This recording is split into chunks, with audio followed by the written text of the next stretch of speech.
on the American frontier with the Weston family and Daniel Boone in the exciting days following the American Revolution. We interrupt this program to bring you a special news bulletin from CBS World News. A press association has just announced that President Roosevelt is dead. The president died of a cerebral hemorrhage. All we know so far is that the president died at Warm Springs in Georgia. For Mr. Roosevelt had piloted the nation, if not through victory, to within sight of victory. Lincoln's death removed him from leadership in the time of Reconstruction.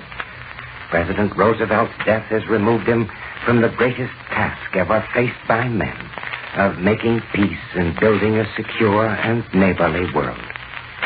As in the case of Lincoln, the death of Mr. Roosevelt will silence the critics who have been vociferous against him as against no previous president save Jefferson. And he will appear to the nation in his true stature. He has been one of the greatest leaders of his country. He has been one of the greatest leaders of humanity. And his name will be lustrous as a lover of men, as a servant of their freedom, and as a wise and patient leader in the greatest war ever fought for freedom. His death will bring grief not only to this country, but wherever men prize freedom.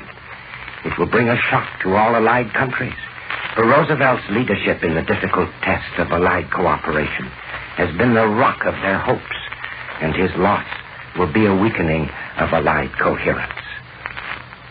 Mr. Roosevelt had two qualities that fitted him for the great task of world responsibility. He had unbounded faith in the right, and he had unending patience. He was willing to take his steps slowly, but he never was willing to change their direction. Both gifts, which are the essence of his political genius, were needed in world affairs even more than in domestic affairs. It is natural that the accent tonight should be on loss, for President Roosevelt's death leaves a gap no man can fill. None in our political life has had his experience, his intimate knowledge of foreign affairs, or of the problems of our alliances. None has the peculiar combination of his qualities. We are weakened as a nation, and the good cause for which we have fought is weakened by his death.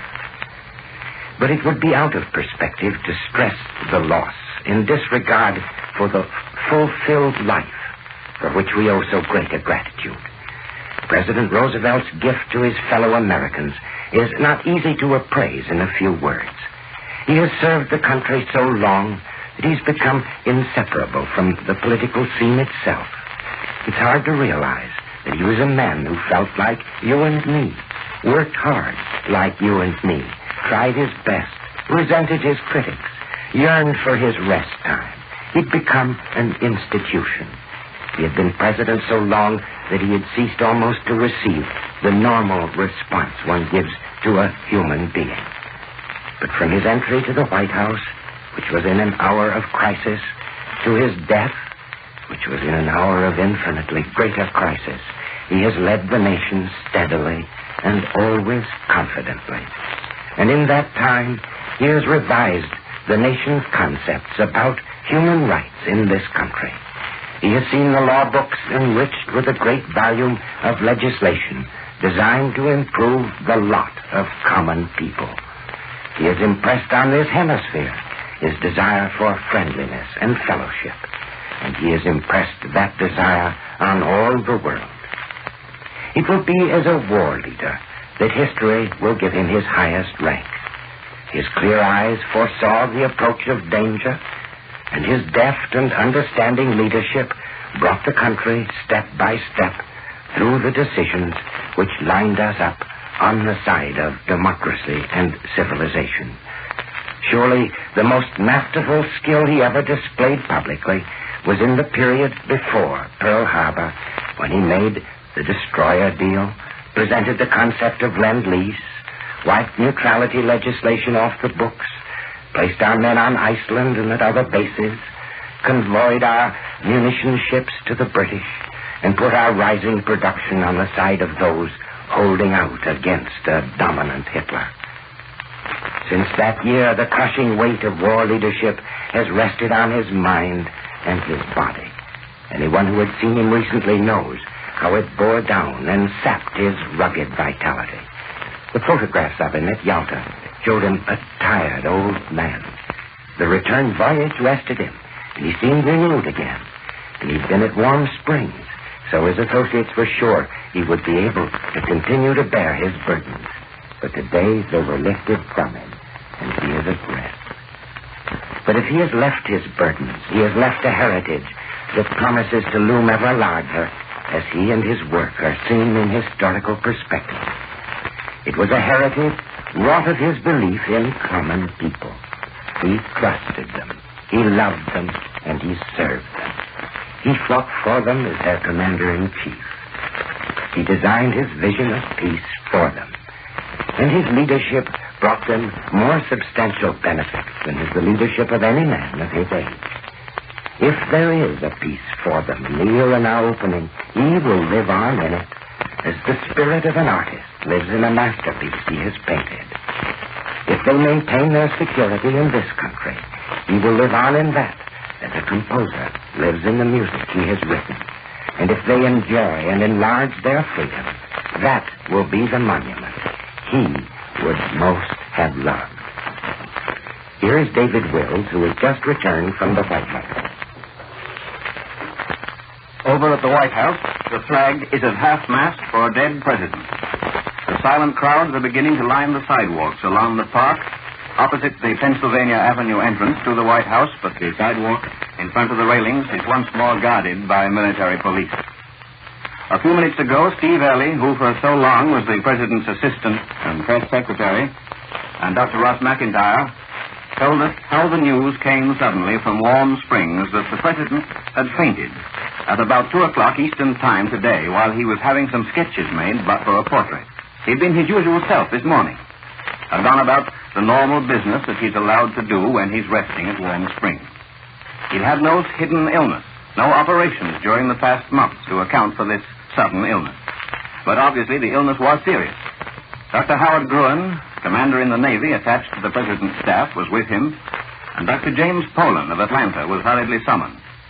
At 4:30 this afternoon, Dr. Gruen in Warm Springs was talking to Dr. McIntyre in the White House and hurriedly cut off the call and called back in a few minutes to say that the president had passed away at 4:35 of a terrible hemorrhage. At that time, Mrs. Roosevelt was at a meeting at the Solgrave Club in Washington, and Steve Early called her and asked her to come quickly to the White House. And in a few minutes, Dr. McIntyre and Steve Early told her what had happened. And when she'd composed herself, she said, I am more sorry for the people of the country and the world than I am for us. Steve Early had also asked the vice president to come over quickly and quietly. The vice president had been on his way to the speaker's office. And when Harry Truman arrived, he was taken up to the second floor to Mrs. Roosevelt's sitting room, and she told him the news. The president had passed away. The vice president, so soon to be sworn in as president, asked at once, what can I do? And Mrs. Roosevelt turned the question back to him with, tell us what we can do. Is there any way we can help you? Afterwards, the vice president crossed from the residential rooms of the White House to the executive offices and met the cabinet to break the news to them. The Chief Justice was summoned, and as soon as he could arrive was to swear in Harry Truman as President of the United States. The Secretary of State crossed in 2 minutes from the State Department. He will issue the proclamation of the President's death this evening. The Vice President, or rather the President, even Jonathan Daniels found it hard to switch so soon from Vice President to President Truman. The Vice President said he would rather not at the moment make any statements to the newsmen, but he intended to carry on as the President would have done. And for that reason, he was asking the Cabinet to stay on the job. And that's a summons to the people as well as to the Cabinet. We must finish the job in hand. We cannot leave the job until war is won and peace is secure.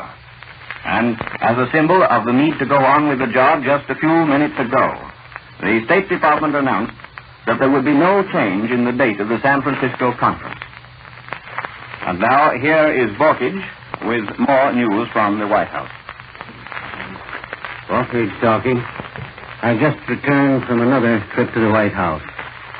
I left after the swearing in for the new president of the United States. I came back along a very quiet street, down under the elms that were touched by the last rays of the setting sun. And I couldn't help thinking as I came along of a line from Omar Khayyam that's been running in my head. It was but a tent where he takes his one day's rest. The Sultan to the realm of death addressed. The Sultan passes, and the dark Farash strikes, and prepares it for another guest. Another guest has come in.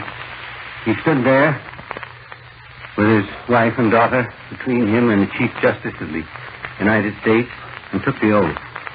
He stood in the cabinet room, where the cabinet members, hastily called, had assembled, and with them the leaders of the House and Senate. They made that group against the window, looking out over historic Washington. After the Chief Justice came out and spoke to us a moment, repeated for us the oath so familiar, but fortunately so seldom repeated under circumstances like these. And then Secretary of Commerce Wallace came out, and we spoke to him a moment. All he could say was that the ceremony was very simple and very impressive. It is impressive when we think of the terrific responsibility that's fallen a heavy mantle on the shoulders of the new president. The people were standing outside as we came out. They watched the cabinet members leaving in their cars, stood there quietly, silently, lined along the edge of historic Lafayette Square, looking into the White House, empty of its tenant. I remember the last time that I came past the White House when crepe was on the door, at the time of the death of Mrs. Woodrow Wilson. And I saw in the eyes of these people, gazing in at that open door for people who were going in and out, and we could see the lights burning inside, I seemed to see in their eyes that same look of reverence, of respect, and of mourning that I saw in the people's faces on that occasion. I remember I was walking by there with Eddie Hood, the head of the Associated Press Bureau then, and automatically as he passed, he lifted his hat. I think America, everywhere tonight, is bowing in tribute to Franklin Delano Roosevelt. And I think that there goes the well wishes of the whole world for this man who has now taken over the responsibility. He is a man who has not been tried in the fierce fires of responsibility that a wartime president must face. We know he's a good man. We know he's a sincere man. We know he's an indefatigable worker.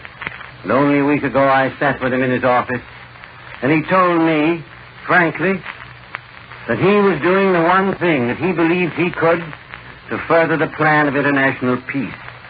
That he was doing his best to act as liaison between the President and the Senate.